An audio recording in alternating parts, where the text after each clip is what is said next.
Hello students, कैसे हो आप सब। आई होप आप सब अच्छे होंगे। तो आज की इस वीडियो में हम बात करेंगे आपकी एसआरबी नेट वेजिटेबल साइंस की जो एमसीक्यू रीजन क्लासेस चल रही हैं। आज उसका पार्ट 35 डिस्कस किया जाएगा। देखिए students, basic to advance series में जितने भी पार्ट अभी तक करा दिए गए हैं वो आपके लिए काफ़ी हेल्पफुल रहने वाले हैं। अगर आपने नहीं देखे हैं तो जल्दी से जाइए, डिस्क्रिप्शन बॉक्स में आपको प्लेलिस्ट का लिंक भी मिल जाएगा, आप वहाँ से चेकआउट कर सकते हैं। और स्टूडेंट्स, एक चीज़ और आपके लिए कि जो आपका एसआरबी नेट का एग्ज़ाम अभी कल यानी कि 28 तारीख को जो नोटिस आया था उसमें पोस्टपोन का नोटिस था, तो ये कुछ समय के लिए ही पोस्टपोन हुआ है, यानी कि आपको लगभग 10 से 12 दिन का जो है एक्स्ट्रा टाइम मिल गया। तो अपनी तैयारी को इसमें बनाए रखिए, एकदम भी बिल्कुल ढील मत छोड़िए, क्योंकि ज़्यादा समय नहीं है। एकदम से आपका 10 से 12 दिन के अंदर अंदर आपका एग्जाम्स रिकंडक्ट हो जाएगा। तो अच्छे से अपनी तैयारी बनाए रखिए। और इसी प्रकार जो है आपके लिए जो आपकी एमसीक्यू सेशन है वो डेली आता रहेगा। तो स्टार्ट करते हैं। आज का जो फर्स्ट क्वेश्चन है, Kashi Udai is early maturity variety of which vegetable crop developed by the pedigree method. जो आपकी काशी उदाई है ये एक अर्ली मैच्योरिंग वैरायटी है। तो यहाँ पे पूछ रहा है कि किस क्रॉप की जो है एक वैरायटी है जो आपकी डेवलप की गई है पेडिग्री मेथड के द्वारा।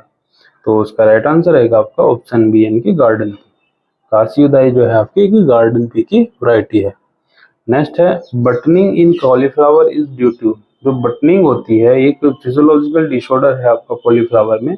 इसमें क्या रहता है, जो आपका कर्ड रहता है कॉलीफ्लावर का, जो कर्ड रहता है इसमें जो आपका कर्ड में छोटे छोटे बटन्स के आकार के जो है आपके फूल जो है बनने लगते हैं। जो कर्ड होता है छोटे छोटे बटन्स के आकार में बट जाता है, ठीक है। और उसकी ग्रोथ भी होती है अब नॉर्मल हो जाती है, कोई छोटा कोई बड़ा जो है। इस प्रकार जो आपकी ग्रोथ अब नॉर्मल ग्रोथ जो है देखी जाती है। तो इसमें देख लेते हैं किस कारण जो होता है ये late sowing of early variety, यानी कि अगर आपकी पास अर्ली वैरायटी है और उसको आप लेट सोविंग कर रहे हो तब भी होता है। और नाइट्रोजन डिफिशियंसी, तो आप सभी को पता ही होगा कि नाइट्रोजन डिफिशियंसी से होता है। और ओवर एज सीडलिंग, यानी कि आप जब आप ट्रांसप्लांट करते हो आपके सीडलिंग्स होते हैं वो ज़्यादा समय तक, यानी कि आप सभी को पता है कि जो एक लिमिटेड समय होता है 20 से 25 दिन या 30 दिन, तो अगर उसी के अंदर करते हो तब तो ये कंडीशन नहीं देखने को मिलेगी। अगर आपके लगभग 35-40 दिन के जब हो जाते हैं सीडलिंग्स, ओवर एज हो जाते हैं, तो तब उसको ट्रांसप्लांट करते हो तब ये कंडीशंस आपको देखने को मिलती है। तो इसका राइट आंसर रहेगा आपका ऑल ऑफ दीज, यानी कि ऑप्शन डी। नेक्स्ट है, Pusa Rituraj is a photo insensitive variety of which vegetable crop. तो पूसा ऋतुराज एक फोटो इनसेंसिटिव वेजिटेबल क्रॉप्स है, तो किसकी है ये। तो इसका राइट आंसर रहेगा आपका ऑप्शन बी, यानी कि काउपी। तो ये क्या है, काउपी की वैरायटी है। और ये क्या है, फोटो इंसेंसिटिव वैरायटी है। नेक्स्ट है, Pantragini is a variety of which which crops. तो पंतरागिनी जो है किस वेजिटेबल क्रॉप की वैरायटी है। तो ये है आपकी फेनुग्रीक की वैरायटी है, जो आपकी मेथी होती है उसकी वैरायटी है आपकी। नेक्स्ट है,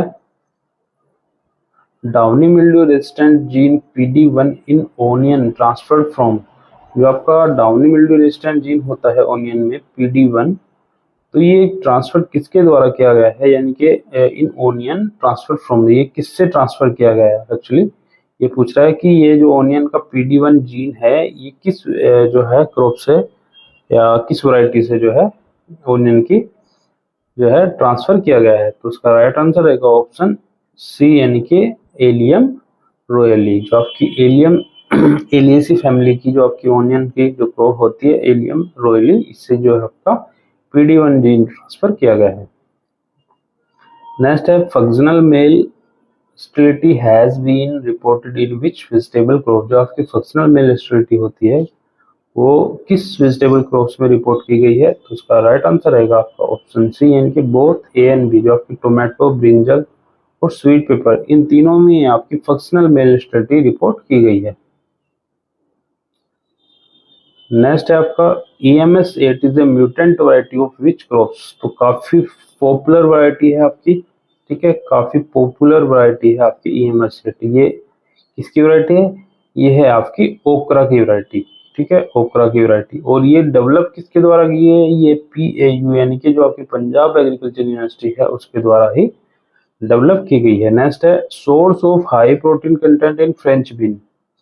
तो फ्रेंच बीन में हाई प्रोटीन कंटेंट के लिए कौन सा सोर्स होता है, यानी कि जो है कौन सी वैरायटी है जो इस हाई प्रोटीन कंटेंट के लिए सोर्स मानी जाती है, तो उसका राइट आंसर रहेगा ऑप्शन बी यानी कि फेजुलस फाइलेंथस। ठीक है, फेजुलस फाइलेंथस। नेक्स्ट है the epistasis ratio in inhibitory gene action. तो इनहिबिटरी जीन एक्शंस में जो आपका एपिस्टेटिस रेशो रहता है वो रहता है आपका 13:3। ठीक है, 13:3। इसका ऑप्शन ए राइट होगा। नेक्स्ट है potato leaf is a morphological marker इन।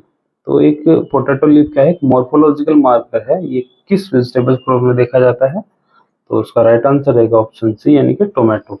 यहाँ पे पोटैटो की मतलब आप ये मत समझना कि पोटैटो में, यहाँ पे पोटैटो लीफ एक ही फील्ड जो आपकी मॉर्फोलॉजिकल मार्कर है जो टोमेटो में देखा जाता है।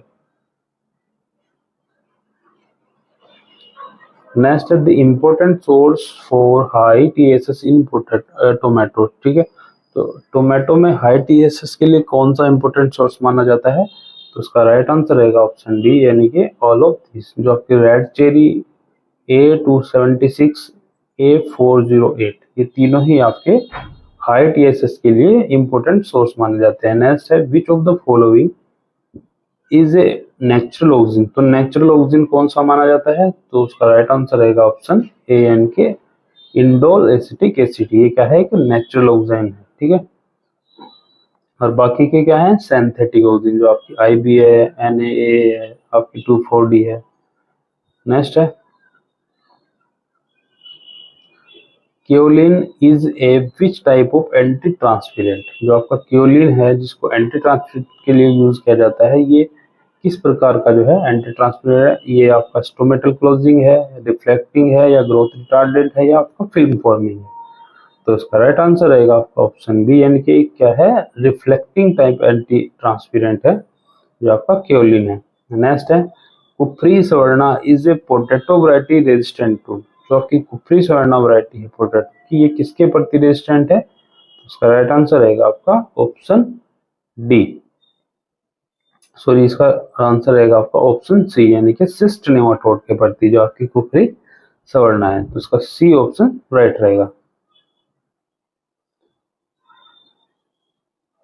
नेक्स्ट है the endless summer is a transgenic variety of. जो आपकी एंडलेस समर है, ये भी क्वेश्चन काफी बार पूछा गया है, जो आपकी एंडलेस समर है ये किसकी ट्रांसजेनिक वैरायटी है, तो उसका राइट आंसर रहेगा ऑप्शन बी यानी कि टोमेटो की। नेक्स्ट है favism. Favism disorder in is linked with. जो आपका फेविज्म डिसऑर्डर होता है वो किससे रिलेटेड है इनमें से, तो उसका राइट आंसर रहेगा आपका ऑप्शन बी यानी कि ब्रॉड बीन। ये क्या है, एक ब्रॉड बीन से रिलेटेड है। ब्रॉड बीन में आपके क्रोमोसोम नंबर कितने होते हैं, 12, 2n बराबर 12।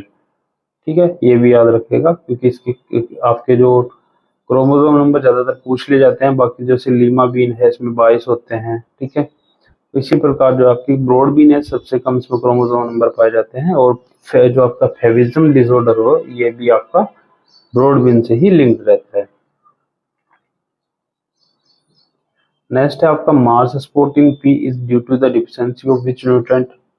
तो जो आपका पी में मार्स स्पॉट देखा जाता है तो किसकी डिफिशियंसी से होता है, ये होता है आपका मैग्नीज की डिफिशियंसी, यानी कि ऑप्शन ए इसमें राइट रहेगा।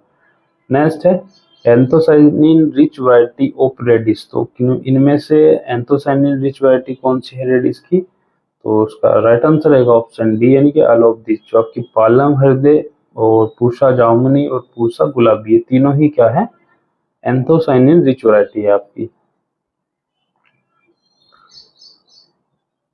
नेक्स्ट है आपका Thar Sheetal is a variety of dash suitable for low tunnel cultivation. तो इसको जो है लो टनल कल्टीवेशन के लिए सुटेबल माना जाता है थार शीतल। ये वैरायटी है आपकी ऑप्शन बी यानी कि लॉन्ग मेलन की। ठीक है, ये वैरायटी है आपकी लॉन्ग मेलन की। नेक्स्ट है वाइल्ड एंसेस्टर ऑफ गार्लिक किस। तो गार्लिक का वाइल्ड एंसेस्टर किसे माना जाता है, तो ये माना जाता है आपका एलियम लोंगी क्यूपिस। ठीक है, लोंगी कस्पिस। एलियम लोंगी कैस्पिस को आपका गार्लिक का वाइल्ड एंसेस्टर माना जाता है। नेक्स्ट है the beta carotene enhancing gene in cucumber is, तो बीटा कैरोटीन को जो एनहेंस करता है कुकुम्बर में वो कौन सा जीन है, तो उसका राइट आंसर रहेगा ORE, यानी कि ऑप्शन 20 में राइट रहेगा। ORE जीन जो है आपका जो आपकी कुकुम्बर क्रॉप होती है इसमें बीटा कैरोटीन को क्या करता है, एनहेंस करता है, बढ़ाता है। नेक्स्ट है which of the following is a dominant marker, तो इनमें से कौन सा डोमिनेंट मार्कर है, तो इसमें जो आपका RAPD है, ठीक है, RAPD यानी कि रेस्ट्रिक्शन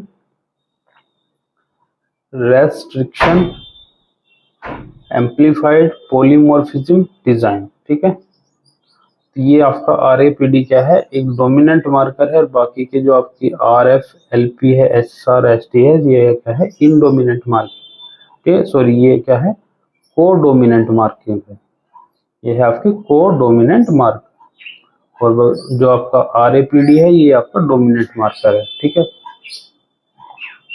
तो this is all about today. तो आज के जितने भी क्वेश्चंस है आपको अच्छे लगे होंगे, और अगर हमारे सेशंस आपको अच्छे लग रहे हैं तो आप ज़्यादा से ज़्यादा अपना प्यार बनाए रखिए, आपको सपोर्ट करिए और वीडियो को ज़्यादा से ज़्यादा लाइक करिए। और इसी प्रकार जो है आपकी जो सीरीज चल रही है बेसिक टू एडवांस सीरीज, इसी प्रकार इसमें वीडियोस आपकी आती रहेंगी, और इसी प्रकार आप जो वीडियोस है उनको सपोर्ट और अपना प्यार जो है बनाए रखिए।